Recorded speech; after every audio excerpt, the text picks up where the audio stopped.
De volta com Chitãozinho, Chororó e 40 anos de bagagem maravilhosa. Porque uma história boa é aquela que tem uns pedaços tristinhos, difíceis, que depois olhados à distância é rico, é engraçado, não é? É gostoso, né? É gostoso. De lembrar, é verdade. Pois nesse bloco eu vou ficar ainda mais pessoal e queria começar com uma questão política. Já que nós estamos em ano de eleição presidencial. Fernando Collor de Mello. Muita gente o apoiou, muita gente se arrependeu. Vocês o apoiaram naquela eleição de 89. Eu quero perguntar se vocês se arrependem.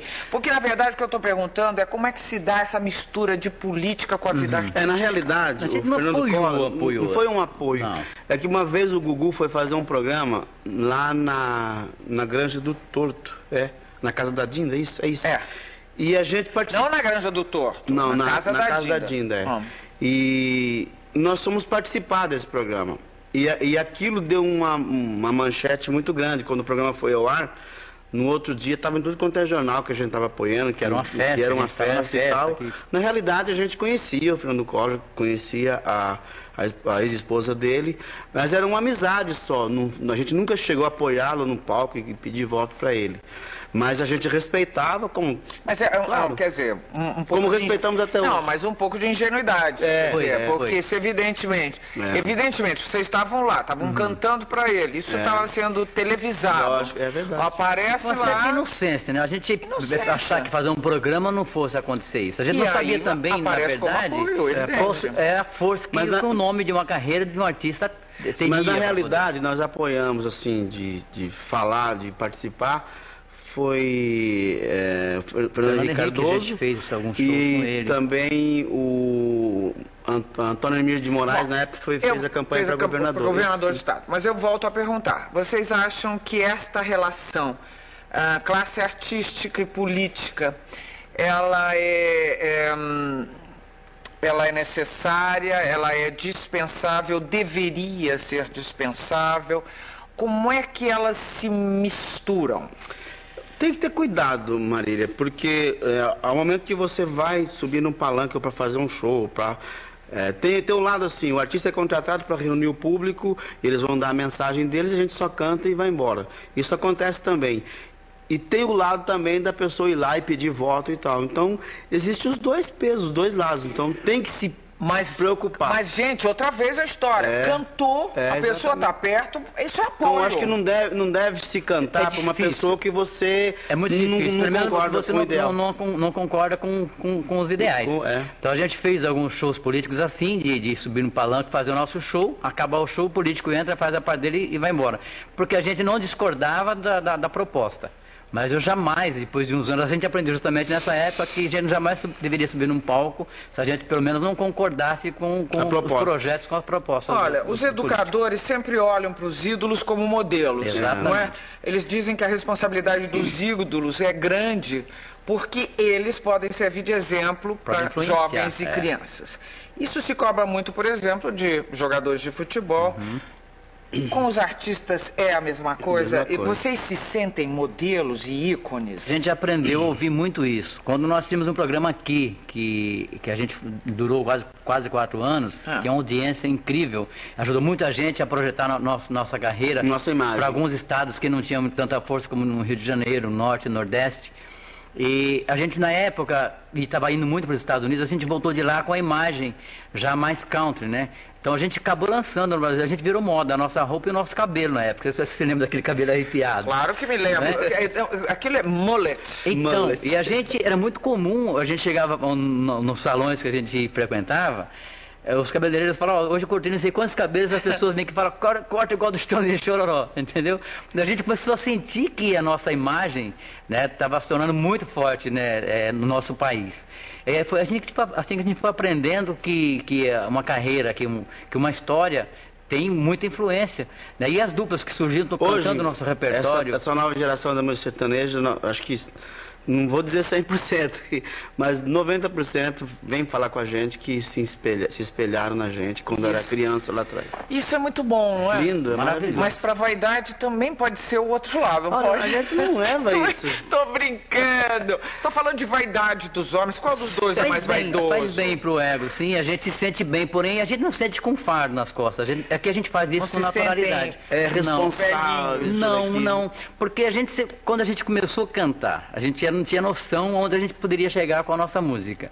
E com muita luta, a gente foi abrindo as portas, as coisas foram acontecendo. O retorno foi muito tempo depois que começou, a gente começou a colher essa plantação que a gente está fazendo já há bastante tempo.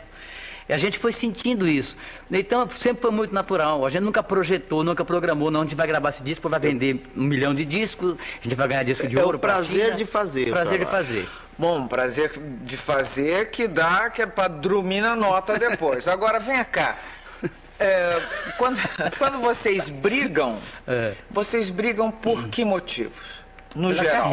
Pela carreira. Mas por quê? Qual é a diferença entre vocês? Olha, é muito difícil acontecer do Chitão gostar de uma música e eu detestar aquela música. Falar, não, essa eu não vou gravar de jeito nenhum. Eu acho que se aconteceu isso uma vez ou, sei lá, 1 ou 2 vezes durante esses 40 anos. Então, musicalmente, a gente pensa muito, muito parecido. Eu comecei a ouvir outros estilos, assim, a me inteirar mais da música pop e do próprio rock, né? Por influência dos meus filhos, né? Que durante 10 anos eu fui produtor deles, né? Sandy Júnior, casualmente, para quem não sabe. Então eu tinha que ouvir, tinha que me inteirar e comecei a ajudar a dirigir show, que a Nori sempre dirigiu, sempre ali por trás, a parte musical eu sempre fiz. E aí eu fui me desenvolvendo um outro lado mais produtor, né? E passei a pesquisar mais, ouvir outros estilos que eu não via, cantores que eu não conhecia. E aí isso acaba influenciando na própria carreira. Comecei a curtir muito. Mas isso, eu estou falando ainda das diferenças entre vocês. Então, mas as diferenças foi uma diferença? Não, isso é uma diferença. Na música, porque a gente passou muito cedo a respeitar o espaço do outro, como seres humanos.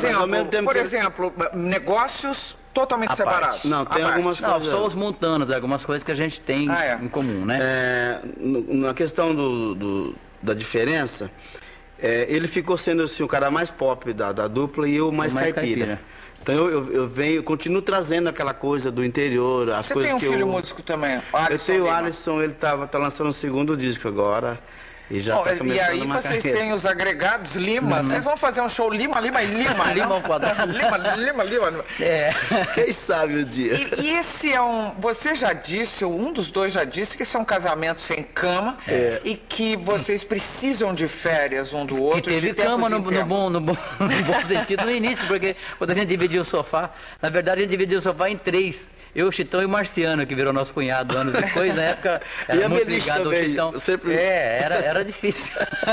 Pois vocês precisam tirar férias um do outro às vezes. Precisamos. As férias já há muito tempo que são separadas. Normalmente em janeiro e fevereiro a gente não faz show. E cada um vai para um lado, assim.